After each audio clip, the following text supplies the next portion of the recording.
नमस्कार, आप देख रहे हैं आज तक। मैं हूं गौरव सावंत। मालेगांव ब्लास्ट केस में नए खुलासे के बाद राजनीति में एक नया विस्फोट आ गया है। भारतीय जनता पार्टी ने आरोप लगाया है कि कांग्रेस पार्टी हिंदू संगठनों को फंसाने की साजिश रच रही थी और करती थी। बीजेपी के प्रवक्ता संबित पात्रा ने कांग्रेस पर साजिश का आरोप लगाया। कांग्रेस ने इस देश के अंदर सर्वाधिक समय तक शासन किया, लेकिन शासन किस रूप में कर रही थी? आज आपने कांग्रेस का आपने महाराष्ट्र एटीएस का एक बयान देखा होगा। उस समय कैसे भारतीय जनता पार्टी के कार्यकर्ताओं को, नेताओं को, राष्ट्रीय स्वयंसेवक संघ के नेताओं को, हिंदू नेताओं को कैसे लोग झूठे मुकदमों में फंसाने का कार्य कर रहे थे। आपने मालेगांव विस्फोट के मामले में देखा होगा। कांग्रेस की शरारत देश के खिलाफ एक अपराध है और कांग्रेस के लोगों को इसके लिए माफी मांगनी चाहिए देश की जनता से। आतंकवादियों को प्रेरित और पोषित करने वाली ये कांग्रेस देश के साथ कैसे खिलवाड़ कर रही है, ये किसी से छुपा हुआ नहीं है। पहले जब सत्ता में थे तब उन आतंकियों को प्रेरित और प्रोत्साहित करते थे और हिंदू संगठनों पर झूठे मुकदमे दर्ज करते थे, और आज जब सत्ता के बाहर हैं तो हर उस कार्य का विरोध करते हैं जो कार्य जनता के हित के लिए हो। आप सोच सकते हैं हिंदुओं के प्रति कांग्रेस पार्टी के मन में, कांग्रेस पार्टी के मस्तिष्क में किस प्रकार की घृणा रही होगी, और यह षड्यंत्र कितना बड़ा रहा होगा कि इतने वर्षों बाद भी परत दर परत षड्यंत्र के पत्ते खुल रहे हैं।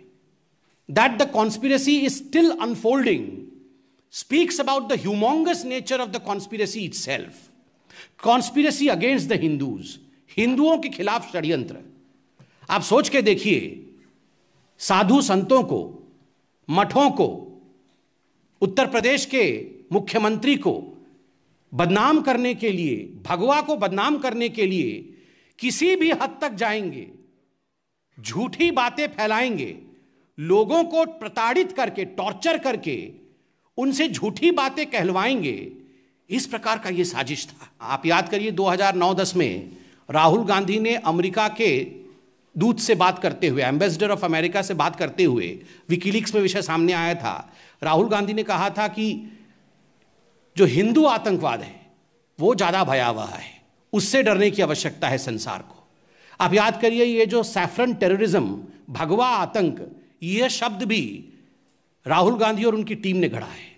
26/11 आरएसएस की साजिश, यह भी भारतीय जनता पार्टी की तरफ इंगित करते हुए और भगवा की तरफ इंगित करते हुए, हिंदुओं को बदनाम करने की कोशिश करते हुए राहुल गांधी और उनकी टीम ने किया है। स्वाभाविक रूप से यह आजकल जो हिंदू और हिंदुत्व पे रोज राहुल गांधी बोलते हैं, ये जो एक वेज ड्राइव करने की कोशिश कर रहे हैं, एक अलगाववाद की राजनीति लाने की हिंदुओं के बीच प्रयास कर रहे राहुल गांधी, ये अनायास ही नहीं है।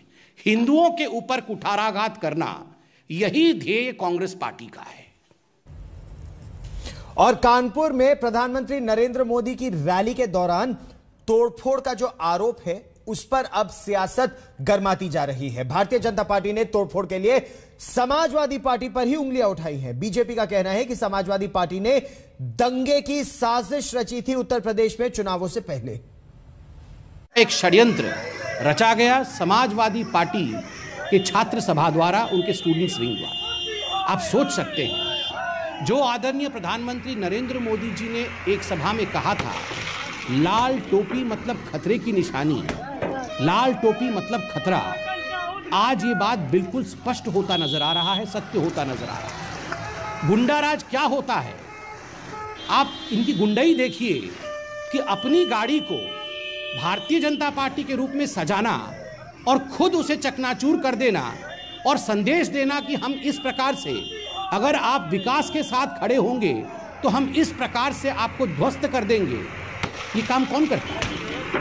ये काम माफिया करते हैं, ये काम गुंडा राज वाले करते हैं कि अपने माफिया राज के दबदबा को स्थापित करने के लिए, to establish the fear factor amongst the people, you propagate such kind of videos and you announce your presence, you advertise your presence. ये और कुछ नहीं, ये एडवर्टाइजमेंट है अपने गुंडा राज का समाजवादी पार्टी द्वारा, और इसमें कोई दो मत नहीं है। जिस प्रकार की माफिया राज समाजवादी पार्टी के समय में उत्तर प्रदेश ने और भारत ने देखा है, जिस प्रकार के माफिया के डॉन्स के साथ समाजवादी पार्टी के लोग रहे हैं, स्वाभाविक है यही उनका असली चरित्र है। रुख करते हैं दूसरी बड़ी खबर की ओर। देश में एक बार फिर कोरोना का खौफ पसरने लगा है। ओमिक्रॉन के मामले अब तक 780 से अधिक हो चुके हैं। राजधानी दिल्ली की बात करें तो हालत लगातार बिगड़ रही है। इसे देखते हुए आज फिर डीडीएमए ने शाम को 4 बजे एक बैठक बुलाई है। एक दिन पहले ही राजधानी में येलो अलर्ट घोषित किया गया था। राजधानी दिल्ली में पिछले 24 घंटों में 496 नए मामले सामने आए हैं। मुंबई में पिछले 24 घंटों में 1377 मामले सामने आए हैं। बिगड़ते हालात को लेकर खबर यह भी है कि प्रधानमंत्री नरेंद्र मोदी ने मंत्रिपरिषद की बैठक बुलाई है। इसमें कोरोना संकट की तैयारियों की समीक्षा की जाएगी और चर्चा और आगे बढ़ाई जा सकती है। जिन राज्यों में ओमिक्रॉन का संकट लगातार गहरा रहा है, वहां रोकथाम की तैयारी क्या है, यह अब जानने का हम प्रयास करते हैं।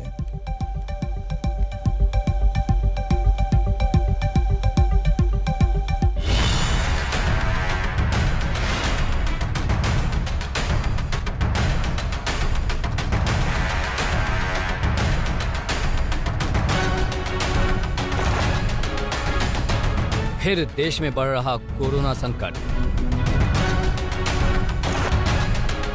होने लगी तीसरी लहर की आहट। ओमिक्रॉन का खौफ, अलर्ट पर देश। दिल्ली में पाबंदियों से सख्ती,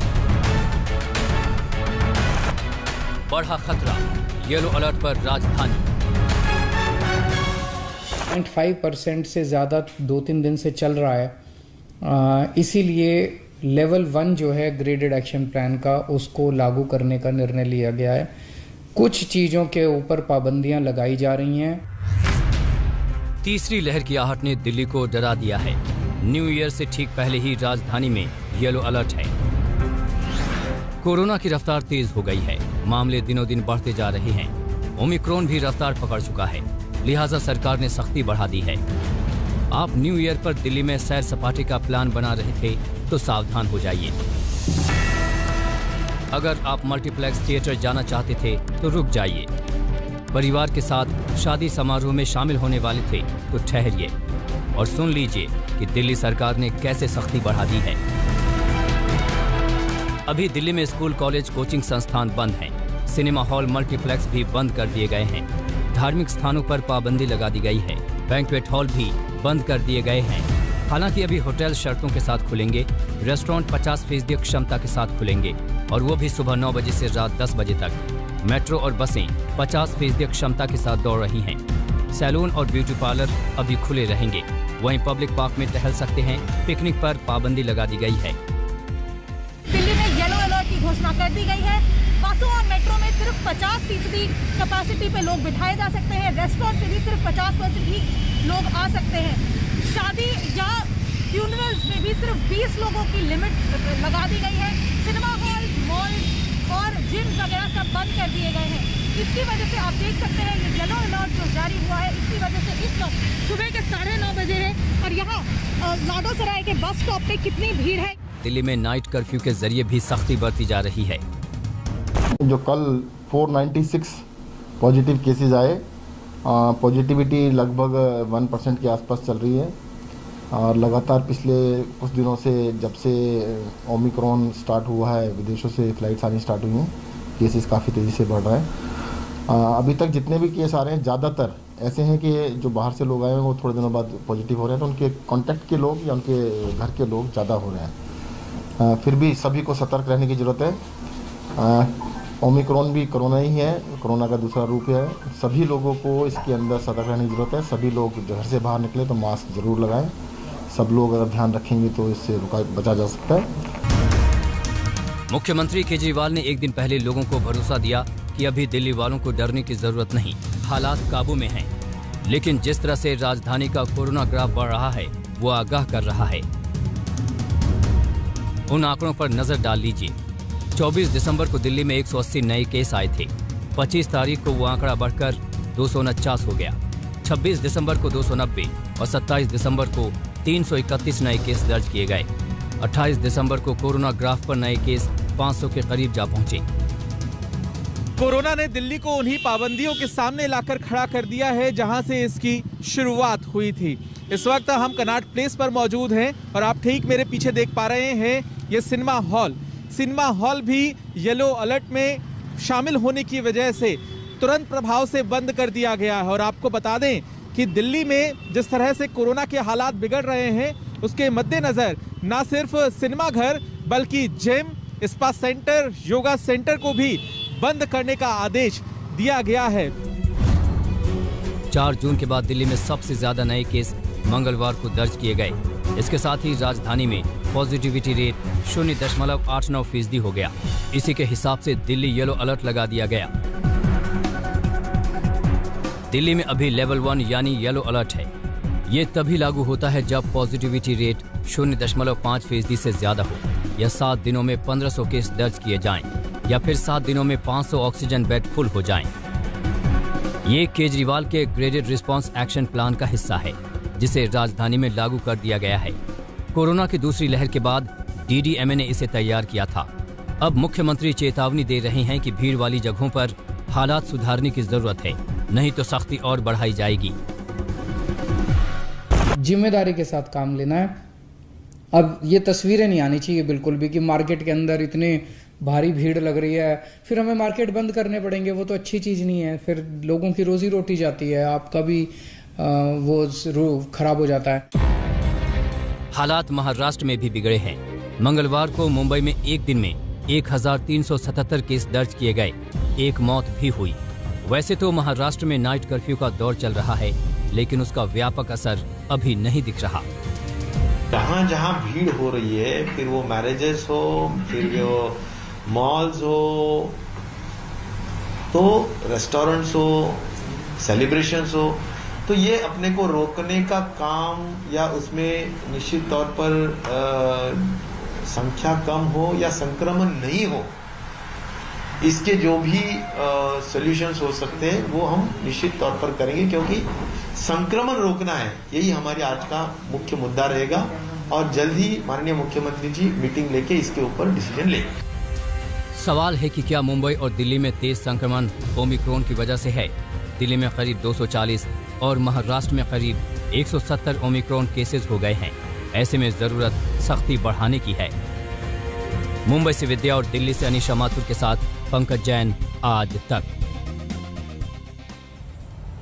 और देश भर में ओमिक्रॉन के मामले तेजी से अब बढ़ रहे हैं। ऐसे में सवाल उन राज्यों में भी होने लगे हैं जहां चुनाव होने वाले हैं, वहां क्या स्थिति होगी। चुनाव वाले राज्यों में रैलियां हो रही हैं, जनसभाएं हो रही हैं, कोविड प्रोटोकॉल की लगभग हर जगह धज्जियां उड़ रही हैं और यह साफ दिख भी रहा है। इन सब के बीच चुनाव आयोग लखनऊ में आज एक बहुत महत्वपूर्ण बैठक कर रहा है आगे की रणनीति तैयार करने के लिए।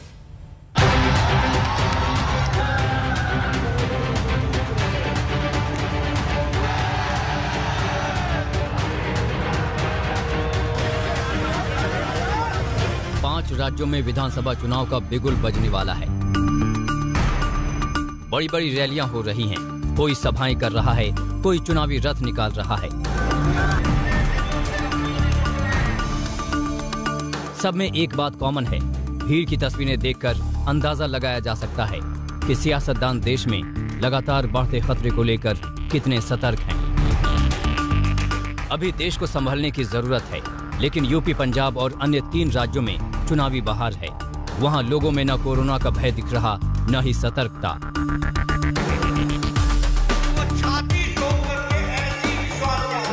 प्रधानमंत्री नरेंद्र मोदी कई बार अपील कर चुके हैं, आगाह कर चुके हैं कि सावधानी हटी तो दुर्घटना घटी, लेकिन उसका असर नहीं दिख रहा।